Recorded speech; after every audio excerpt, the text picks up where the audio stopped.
Hello বন্ধুরা, আজ আমরা দেখাতে চলেছি বার্ড বক্স বার্সেলোনার গল্প। তাই আসুন আমরা আপনাকে বলি যে এই গল্পের প্রথম অংশে শহরে চলা উশৃঙ্খলা দেখানো হয়, যেখানে একটি রহস্যময় অদৃশ্য দানব রয়েছে এবং যদি কেউ সেই দানবকে দেখে তাহলে সে তার জীবন হারাতে পারে। এর দ্বিতীয় অংশে আমরা বার্সেলোনা শহরে ঘটে যাওয়া অ্যাপোক্যালিপস দেখতে যাচ্ছি। এই দুটি গল্পের টাইমলাইন একসাথে চলে, তবে উভয়টিতেই বিভিন্ন শহর দেখানো হয়েছে। তাই দেরি না করে চলুন গল্পের দিকে। এখন গল্পের শুরুতে আমরা সেবাস্তিয়ান এবং তার মেয়ে আনাকে একটি স্কেটিং ক্লাবে দেখি। সেবাস্তিয়ান আনাকে একটি স্কেট বোর্ড দেয় এবং পরে দুজনে স্কেটিং করার সময় কথা বলা শুরু করে। তারপর তারা কিছু শব্দ শুনতে পায় এবং তারা দুজনেই ভয় পেয়ে বাইরে বেরিয়ে যায়। এবং হঠাৎ কিছু অন্ধ ডাকাত সেখানে আসে, যারা সেবাস্তিয়ানকে মারধর করে এবং প্রয়োজনীয় খাবার সামগ্রী নিয়ে সেখান থেকে পালিয়ে যেতে শুরু করে। আর সেবাস্তিয়ান কাছাকাছি পড়ে থাকা বোতলটি নিয়ে তাদের আক্রমণ করতে যাচ্ছিল, তখন পাত্রের মধ্যে লুকানো আয়না তা করতে অস্বীকার করে। এখন তারা চলে যাওয়ার পরে সেবাস্তিয়ান আয়না নিয়ে বেরিয়ে আসে এবং তাদের উভয়ের চোখ অন্ধ হয়ে যায়, কারণ যদি দৈত্যটি চলে যায় তবে তারা চলে গেছে। এরপরে আমরা উপরে থেকে বার্সেলোনা শহরটি দেখি, যেখানে চারিদিকে ধ্বংসযজ্ঞ, এখানে হাজার হাজার মানুষ মারা গেছে। যখন সেবাস্তিয়ান ধীরে ধীরে এগিয়ে যায় তখন সে দেখতে পায় যে চোখ বেঁধে একদল লোকেরা শহর থেকে প্রয়োজনীয় খাদ্য সামগ্রী নিয়ে তারা তাদের লক্ষ্যস্থলে যাচ্ছিল এবং প্রত্যেকে একটি দড়ি ধরেছিল যাতে তারা রাস্তা না হারায়। সেবাস্তিয়ান তাদের দেখে সে আনাকে বলে, যতক্ষণ না আমি বুঝতে পারবো ওরা ভালো মানুষ ততক্ষণ আপনি লুকিয়ে থাকবে। তারপর সেবাস্তিয়ান তাদের বলে যে সে আহত এবং 2 দিন ধরে কিছু খায়নি বা পান করেনি, এবং যখন তারা খাবার খুঁজতে যায় তখন সে বাইরে এসে হারিয়ে যায়। গ্রাবস তাকে সাহায্য করতে অস্বীকার করে, কিন্তু তখন সেবাস্তিয়ান বলে যে আমি একজন প্রকৌশলী, আপনারা যদি আমাকে আপনার সাথে নিয়ে যান আমি আপনাকে জেনারেটরের ঠিকানা বলে দেব। আর এই কথা শোনার পর গ্রুপের নেতা মার্শাল তাকে তার ঘাঁটিতে নিয়ে যায়। আর এটি একটি বাঁশ কারখানা এবং এখানে ইতিমধ্যেই প্রচুর লোক উপস্থিত রয়েছে। এখন বেসলিলি আনা নামে একজন ডাক্তার তাকে চিকিৎসা করেন এবং তাকে শৃঙ্খলাবদ্ধ করেন। যখন তিনি সবার সাথে খাবার খাচ্ছিলেন তখন তিনি কিছু অন্ধ মানুষ দেখতে পান। লোকটির চোখ ছিঁড়ে গেছে। সে সেবাস্তিয়ানকে বলে যে কিছু লোকের এই দানবটি দেখার ক্ষমতা আছে এবং তাদের চোখে চোখ বাঁধারও দরকার নেই, এবং এই লোকেরা আমাদের সেই দৈত্যটিকে দেখতে বাধ্য করে। এবং একই লোকেরা তার স্ত্রীকে ধরেছিল এবং তার চোখ কপালে কালি দিয়ে মেখে তাকে চোখ খুলতে বাধ্য করল এবং আমাদের সেই দৈত্যটিকে দেখতে বাধ্য করল। আর তারা তাকেও তার চোখ খুলতে বাধ্য করেছিল, কিন্তু কোনো দ্বিধা ছাড়াই সে টেবিলে থাকা ছুরিটা দিয়ে কেটে নিজের চোখ বের করে ফেল। আর এখন সে তাদের কোনো কাজে আসছে না, তাই তারা তাকে জীবিত রেখে চলে গেছে। এই লোকগুলোর কথায় আমি লক্ষ্য করলাম এই মানুষগুলো ভালো, তাহলে সেবাস্তিয়ান কেন আয়নাকে এখানে নিয়ে আসলো? এই গোপন কথা আরও জানা যাবে। গল্পে এখন রাত হয়ে গেছে এবং সমস্ত অন্ধ ব্যক্তি বাসের মধ্যে ঘুমিয়ে যা। আর এই সুযোগের সদ্ব্যবহার করে সেবাস্তিয়ান বাস কারখানার একটি কন্ট্রোল রুমে যায়। সেখানে গিয়ে সমস্ত চাবি নিয়ে যায় এবং তারপরে সে চাবি দিয়ে বাস স্টার্ট করার চেষ্টা করে, কিন্তু লিলিয়ানা তাকে এসব করতে দেখে এবং তাকে থামাতে যায়, কিন্তু সে কেবিনটি ভিতর থেকে তালাবদ্ধ করে রাখে। এখন সে লিলিয়ানাকে বলে যে সবকিছু ঠিক হয়ে যাবে। বাস স্টার্ট দিলেই সবাই উঠে কেবিন ভেঙে ভিতরে চলে আসে, কিন্তু এখন অনেক দেরি হয়ে গেছে, কারণ বাসটি ফ্যাক্টরি থেকে ছাড়ার সাথে সাথেই দুর্ঘটনা ঘটে যায়। সেবাস্তিয়ান আর মার্শাল বাস ছেড়ে দেয়। তারপর হঠাৎ করে দৈত্যটি পেছন থেকে আসে এবং তাকে দেখার পরে মার্শাল একটি কাচের টুকরো দিয়ে নিজের গলা কেটে ফেলে, এবং এখানে সেবাস্তিয়ান লিলিয়ানাকে তার চোখ খুলতে বাধ্য করে এবং তাকে দৈত্যটিকে দেখতে বাধ্য করে। এটি দেখার পর লিলিয়ানা তার জ্ঞান হারিয়ে ফেলে এবং বাসের টায়ারে উঠে তার মাথায় আঘাত করে। সেবাস্তিয়ান অন্ধ লোকটিকে বলে, দুঃখিত, আপনি এত সুন্দর জিনিস দেখতে পারবেন না।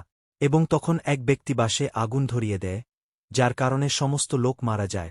এখন আমরা দেখি সাবার আত্মা উপরে উঠে যাচ্ছে। এখানে সেবাস্তিয়ানের কিছুই ঘটছিল না, বরং সে মৃত ব্যক্তির আত্মা শরীর থেকে বের হয়ে আকাশে যেতে দেখছে।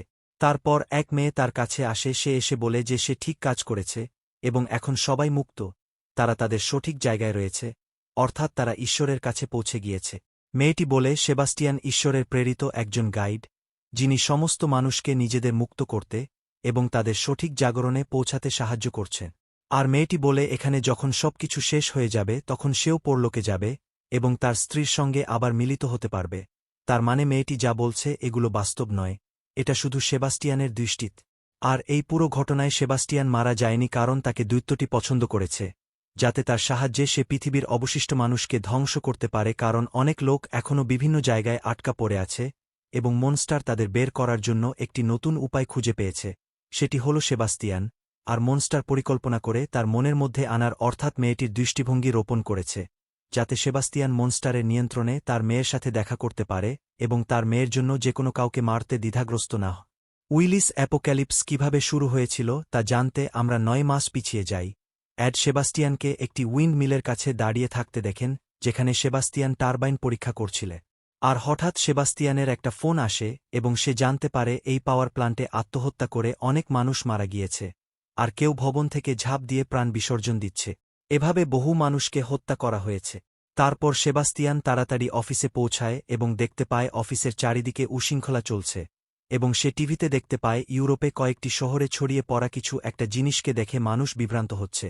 সেবাস্তিয়ানের মনে হয় কোনো ট্রেন ড্রাইভার ট্রেন অ্যাক্সিডেন্ট করে হয়তো পুরো ট্রেনকে পাল্টে দিয়েছে, এবং কিছু মানুষ বিল্ডিং থেকে ঝাঁপ দিয়ে আত্মহত্যা করছে। এবং হঠাৎ সেবাস্তিয়ানের ফোনে তার স্ত্রীর কল আসে, আর তার স্ত্রী বলে তাদের মেয়ে আনাকে স্কুল থেকে তুলে নিতে আসতে, যাতে তারা তিনজনই তাদের জীবন বাঁচাতে দ্রুত নিরাপদ স্থানে আশ্রয় নিতে পারে। আর সেবাস্তিয়ান তার গাড়ির কাছে যেতেই ওপর থেকে একজন লোক সরাসরি তার গাড়ির ওপর পড়ে যায়। তারপর দৌড়ে সে মেট্রো স্টেশনে পৌঁছে দেখতে পায় সবাই ভয় পেয়ে আছে। তারপর অন্ধকার থেকে একটি অদৃশ্য দৈত্য আসে, যার কারণে সবকিছু বাতাসে উঠতে শুরু করে। যারা এই দানবকে দেখেছে তারা সবাই ট্রেনের ট্র্যাকে লাফ দিতে শুরু করেছে, কিন্তু সেবাস্তিয়ান দানবটিকে দেখতে পায় না। আর তিনি বুঝতে পারেন যে মানুষ কেবল দৈত্যটিকে দেখে তাদের জ্ঞান হারাচ্ছে, আর মনস্টার মানুষকে আত্মহত্যা করতে বাধ্য করছে। আর ট্রেন আসার আগে পুরো মেট্রো স্টেশনে বিশৃঙ্খলা দেখা দেয় এবং সবাই আত্মহত্যার চেষ্টা করছিল। সেবাস্তিয়ান কোনোভাবে সেখান থেকে পালিয়ে যায় এবং আনার স্কুলে পৌঁছায়। সে এখান থেকে আনাকে নিয়ে চলে যায়। তখনই সে রাস্তায় গির্জায় পুরোহিতের সাথে দেখা করে। তিনি তাকে বলেন যে এটি ঈশ্বরের কাজ এবং এখন পৃথিবী ধ্বংস হতে চলেছে, আর সবাইকে স্বর্গে নিয়ে যেতে সেই দানব রূপে পৃথিবীতে এসেছেন ঈশ্বর। এখন পুরোহিত এসব ঈশ্বরের অলৌকিক ঘটনা বলে মনে করে। আসলে সে পুরোহিত নয়, বরং সেই মনস্টার সেবাস্তিয়ানকে এসব ভাবতে বাধ্য করছে। আর এই মনস্টার এত বিপজ্জনক যে একজন ব্যক্তি যা চিন্তা করে এবং তার বিশ্বাস তার কাছে একই আকারে দৃশ্যমান হয়। দৈত্যটি এইভাবে মানুষকে ম্যানিপুলেট করতে থাকে। সেবাস্তিয়ান আনাকে নিয়ে তার স্ত্রীর কাছে পৌঁছেছিল।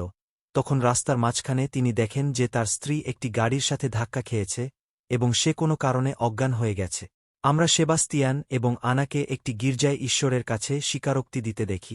তিনি বলেছেন যে তিনি মার্শালের গ্রুপে যোগ দিয়েছিলেন যাতে তিনি তার পরিবারের সাথে পুনরায় মিলিত হতে পারেন। এটা মোটেও ভুল নয়। যখন সে উপরের দিকে তাকায় তখন সে দেখতে পায় একজন দেবদূত নড়াচড়া করছে, যার মানে সে সঠিক পথে রয়েছে। এখন মনস্টার তাকে কৌশল চালাচ্ছে এবং তাকে এই সব করতে বাধ্য করছে। আর সেবাস্তিয়ান বাইরে গিয়ে একজন মহিলাকে দেখতে পায়। তার পায়ের শব্দ শুনে সে সতর্ক হয়ে যায় আলোচনার জন্য। সে তার পরিচয় দেয় এবং তার কুকুর সেবাস্তিয়ানের উপর আঁচড় দেয়। মহিলা দলের বাকিরা কুকুরটিকে পিছন থেকে তাড়িয়ে দেয়। এখন সেবাস্তিয়ান আবার তার পুরানো পদ্ধতি অবলম্বন করে, যার মধ্যে প্রথমে সে নির্দোষ হওয়ার ভান করে সেই দলের অংশ হবে এবং তারপর সে তাদের সবাইকে হত্যা করবে। সেবাস্তিয়ান তাদের বলে, তোমরা যদি আমাকে সাহায্য করো তাহলে আমি তোমাদের জেনারেটরের কাছে যাওয়ার রাস্তা বলে দিব। কিন্তু তাদের গ্রুপের লোকেরা অস্বীকার করলেও ওই মহিলা তাকে সঙ্গে নিয়ে যায়, যেখানে এক মিলিটারির বাংকার থাকে এবং এখানে অন্যান্য লোকজনের সঙ্গে এক জার্মানি ছোট্ট মেয়ে বসবাস করে। আর এই গ্রুপের নেতা হচ্ছে রাফা। সে সেবাস্তিয়ানকে জিজ্ঞাসা করল সে এখনও একা কিভাবে বেঁচে আছে। সেবাস্তিয়ান বলে, এখানে কিছু লোক পুরো শহরে ঘুরে এবং তারা তার কাছেও এসেছিল। তারা চোখ বাঁধা ছাড়াই ঘোরাফেরা করেন। মনস্টারকে দেখেও তাদের কিছুই হয় না। তারা অন্যদের চোখ বাঁধতে অস্বীকার করেন, কিন্তু দৈত্যটিকে দেখে তাদের পুরো দলটি ধ্বংস হয়েছিল। কিন্তু সে লুকিয়েছিল, তাই তার কিছুই হয়নি।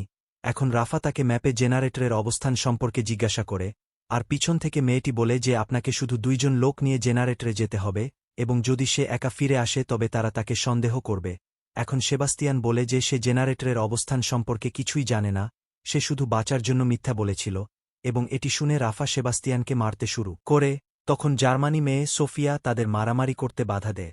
এখানে বন্ধুরা কেউ সোফিয়ার ভাষা বুঝতে পারে না সেবাস্তিয়ান ছাড়া, তাই সে তার কথাগুলো অনুবাদ করে জানায় যে সোফিয়া তার মায়ের সাথে বার্সেলোনায় ছুটি কাটাতে এসেছিল। তারা দুজনেই একটি জাহাজে ছিল যখন হঠাৎ চারিদিকে বিশৃঙ্খলা দেখা দেয় এবং সবাই একে একে পানিতে ঝাঁপ দিতে থাকে, যা তাকে আতঙ্কিত করেছি। তার মা তার চোখ ঢেকে তাকে গাড়ির ভিতরে নিয়ে যায়, যেখানে তিনি রেডিওতে একটি জরুরি বার্তা শুনতে পান, যেখানে বলা হয়েছিল যে মন্টেরিতে একটি পাহাড় আছে, সেখানে একটি প্রাসাদ রয়েছে যা নিরাপদ এবং এটি বন্ধ রয়েছে চারদিক থেকে। সেখানে মিলিটারিরা পাহারা দিচ্ছে। এখন সোফিয়া তার মায়ের সাথে সেখানে যাওয়ার জন্য প্রস্তুত হয়, কিন্তু ভিড়ের কারণে সে তার মায়ের থেকে আলাদা হয়ে যায়। সেবাস্টিয়ান তাদের সবাইকে বোঝানোর চেষ্টা করে আর বলে এখন তাদের সেখানে যাওয়া উচিত, কারণ এই জায়গায় থাকলে তাদের খাবার শেষ হয়ে যাবে এবং একদিন তারা সবাই মারা যাবে। সেবাস্টিয়ান তাদের আশ্বস্ত করে যে সুফিয়ার মা ও সেখানে আমাদের সাথে দেখা করতে পারবে। আর বুঝাপড়া করার পর সবাই সেই প্রাসাদে যাওয়ার জন্য প্রস্তুত হয়। রাত হয়ে গেলে তারা এক জায়গায় থামেন এবং সুযোগ দেখে সেবাস্তিয়ান রাফার কুকুরের দড়ি কেটে দেয়। পরের দিন যখন সবাই তাদের গন্তব্যের দিকে এগোচ্ছে তখন তারা দৈত্যের আওয়াজ শুনতে পায়, যার কারণে উভয় কুকুররা তাদের দড়ি ছেড়ে পালিয়ে যায়। এখানে দৈত্যটি তাদের সবচেয়ে প্রিয় ব্যক্তির বাসস্থান সম্পর্কে তাদের সবাইকে বলছিল, আর কুকুরদের খুঁজে বের করার জন্য রাফা ঘটনাক্রমে তার চোখ খুলে ফেলে এবং দৈত্যটিকে দেখে সে তার নিজের জীবন হারা। আর সোফিয়া তার মায়ের আওয়াজ শুনতে পায়, তাই সে তার চোখের পাটা খুলতেই চলেছে, কিন্তু তখন অক্টাভিও তাকে থামায় এবং সবাইকে একটি বিল্ডিংয়ের ভিতরে নিয়ে যায়। দলে একজন বয়স্ক ব্যক্তি রবার্তো রয়েছে। তখন কুকুর তার হাতে কামড়ায়, কারণ কুকুরের প্রভাব ছিল এই দৈত্যের উপর। এখন প্রত্যেকে তাদের জীবন বাঁচাতে বিল্ডিংয়ে লুকিয়ে আছে এবং ব্যথিত দেখাচ্ছে। ক্লার্ক বুঝতে পারছিল না যে তারা সবাই তাদের প্রিয়জনদের আওয়াজ কিভাবে শুনতে পাচ্ছে। অক্টাভিও তাদের ব্যাখ্যা করে যে এটি পর্যবেক্ষকের প্রভাবের কারণে হতে পারে, যেখানে কোয়ান্টাম ক্ষেত্রের কণাগুলি একটি অপরিবর্তনীয় অবস্থায় থাকে। যদি না সেগুলি পর্যবেক্ষণ করা হয় তাহলে মনস্টার সেখানে আসতে পারবে না। মনস্টারটি অন্য কোনো আকৃতির নয়, তবে প্রতি মুহূর্তে পরিবর্তিত হতে থাকে যদি না এটি পর্যবেক্ষণ করা হয় বা দৈত্য আমাদের সংস্পর্শে আসে, এবং এটি আমাদের প্রিয়জনদের মতে তার রূপ পরিবর্তন কর। অন্যদিকে আমরা সোফিয়াকে দেখি যে কোণে বসে কান্না করছে, আর সেবাস্টিয়ান তার কাছে যায় এবং তাকে বুঝিয়ে তার মেয়ে আনার দুল দেয়। এখন এখানে ফ্ল্যাশ ব্যাগে আমরা দেখতে পাই সেবাস্টিয়ান এবং আনা একসাথে একটি বাড়িতে লুকিয়ে আছে। এখন বাড়ির বাইরে এমন লোকেরা থাকে যারা মনস্টারকে দেখতে পায়। আপনি দেখতে পাচ্ছেন যে এই লোকদের নেতা সেই পুরোহিত যাকে সেবাস্টিয়ান গির্জায় দেখা করেছিল। সে মানুষের মাথায় হাত রেখে চোখ হাত দিয়ে ধরে দৈত্যের দিকে তাকাতে বাধ্য করত, যাতে সে আত্মহত্যা করতে পারে। এবার আমরা বর্তমানের কথায় আসি। এখানে আমরা আনাকে দেখি, যিনি সেবাস্টিয়ানকে বকাঝকা করছিল কারণ সে তার দুল আনাকে জিজ্ঞাসা না করেই সোফিয়াকে দিয়ে দিয়েছি, কারণ সোফিয়ার বেস পেন্ডেন্টে আনার নাম লেখা ছিল। এখানে ক্লারা বলে যে দৈত্যটি যখন এসেছিল তখন সে তার ভাইজের আওয়াজ শুনেছিল। সে সেবাস্টিয়ানকে ব্যাখ্যা করে যে এই দানবগুলি আমাদের মনে প্রবেশ করে এবং আমাদের বিশ্বাসকে কাজে লাগায় এবং আমাদের বিরুদ্ধে আমাদের ব্যবহার করেন, এবং আনা তাকে এই সব শুনতে নিষেধ করে কারণ তারা সমস্ত বিল্ডিংয়ের ভিতরে ওষুধের অনুসন্ধান শুরু করে। তখন ইউনা সেবাস্টিয়ানকে একজন লোককে হত্যা করতে বলে, তাই সেবাস্টিয়ান অক্টাভিজাকে বলে যে সমস্ত জানালা বন্ধ রয়েছে, তাই আপনি করতে পারে। আপনার চোখ বাঁধন খুলুন। এখন অক্টাভিজা তার ব্যান্ডেজ খুলে ফেলে এবং মনস্টার তাকেও মেরে ফেলে। কিন্তু এবার নতুন কিছু ঘটে। সেবাস্তিয়ান ওর আত্মাকে বের হতে দেখে না এবং সে বুঝতে পারে যে সে যা করছে তা ভুল এবং আনা তাকে উৎপীড়িত করার চেষ্টা করছে। এরপরে সমস্ত লোক বেরিয়ে আসে এবং পথে তারা একটি মনস্টারের লোককে দেখতে পায়। সবাই বিদ্রোহী পালাতে সক্ষম হয়, কিন্তু বৃদ্ধ ব্যক্তি সেখানে পড়ে যায় এবং উভয়েই আনন্দের সাথে তাদের চোখের বাঁধন খুলে মৃত্যুকে মেনে নেয়। এখানে সেবাস্টিয়ান যখন সোফিয়া এবং ক্লারার সাথে একটি ভবনের ভিতরে যায়, তখন ক্লারা তার উপর রেগে যায় কারণ তিনি বৃদ্ধ ব্যক্তিকে বাঁচানোর সুযোগ পেয়েছিলেন কিন্তু তিনি বাঁচালেন না। তারপর ক্লারা বলে সেবাস্তিয়ান দৈত্যটিকে দেখতে পারে কারণ সে চশমা দিয়ে সবকিছু দেখতে পায়। এখন এটি জানতে পেরে ক্লারা সোফিয়াকে এখান থেকে পালিয়ে যেতে শুরু করে। এখন সেবাস্তিয়ান সোফিয়ার কাছে যায় এবং আনা তাকে চোখ বন্ধ করতে উস্কে দেয়। এখন ক্লারা বারান্দায় যায় এবং তার চোখ বন্ধ থাকায় সে দেখতে পায় না এবং সে নিচে পড়ে অজ্ঞান হয়ে যায়। আর সেবাস্তিয়ানের সেন্সেস কাজ করতে শুরু করেছিল, তাই সে সোফিয়ার অন্ধপটি সরিয়ে দেয়নি এবং আনার কথা শুনতে অস্বীকার কর। এখন গল্পটি আবার ফ্ল্যাশব্যাকে আসে। আমরা 7 মাস আগের সময় দেখতে পাই, যেখানে পুরোহিতের লোকেরা সেবাস্তিয়ান এবং আনাকে ধরেছিল। পুরোহিত আনাকে তার মুখ খুলতে বাধ্য করে এবং তাকে দৈত্যের দিকে তাকাতে বল। এরপরে আনা সেবাস্তিয়ানের সামনে নিজেকে হত্যা করে এবং এটি সেবাস্তিয়ানের উপর খুব গভীর প্রভাব ফেলে। কিন্তু সেবাস্তিয়ান দৈত্যটিকে দেখলে তার কিছুই হয়নি, কারণ সে যখন থাকায় তখন অ্যাঞ্জেল উপস্থিত হয় আর সে আনাকে দেখতে শুরু কর। আর বর্তমান সময়ে সেবাস্টিয়ান যখন ক্লারার জ্ঞান ফিরিয়ে নিয়ে আসে, তখন পুরোহিতের লোকেরা সেই বিল্ডিংয়ে আসে। একজন মহিলা যিনি দৈত্যকে দেখতে পান তিনি তাদের থামানোর চেষ্টা করে। সেবাস্তিয়ান তার সাথে মারামারি করে। তারপরে সে সোফিয়া এবং ক্লারাকে একটি গাড়িতে করে এবং প্রাসাদে যাওয়ার জন্য স্টেশনে নিয়ে যায়। সেবাস্টিয়ান গাড়ির জ্বালানি ট্যাঙ্কে আগুন ধরিয়ে দেয় এবং সাথে সাথে পুরোহিতের লোকজন সেখান পৌঁছায়, আর সেখানে একটি বিস্ফোরণ হয়। পুরোহিতের লোকজন নিহত হয়। সেবাস্তিয়ান ক্লারা এবং সোফিয়াকে উপরে যাওয়ার নির্দেশ দেন এবং নিচে থাকে পৃষ্ঠের লোকদের থামানোর সিদ্ধান্ত নেয়। উপরে যাওয়ার পথে ভাঙা সিঁড়িতে পা দেওয়ার ফলে সোফিয়া নিচে পড়ে যায়, কিন্তু ক্লারা হাত দিয়ে তাকে ধরে ফেলে। এখন ক্লারা তার চোখের পাটা সরিয়ে উপরে যেতে শুরু করে। উপরে যাওয়ার পর ক্লারা কেবল কারের সুইচ অন করে। নিচে সে আবার মনস্টার আনার রূপে সেবাস্টিয়ানকে উৎপীড়ন করার চেষ্টা করে, কিন্তু এখন সে সত্য জানে, তাই সে তার একটি কথাও শোনে না। এখন এই মনস্টার আনার রূপে হাঁটতে শুরু করে এবং সে আসলে একজন পুরোহিত এবং দৈত্যটি এবার আনার মতো দেখতে ছিল, কিন্তু এবার সেবাস্তিয়ান তার হুঁশ হারাচ্ছে না, তাই এই মনস্টার সেবাস্তিয়ানের কাছে আসে আর সে তার পেটে একটি লোহার রড ছুড়ে দেয়। বিনিময়ে পুরোহিত তাকেও হত্যা করে এবং এইভাবে সেবাস্তিয়ান দুটি জীবন বাঁচাতে মারা যায়।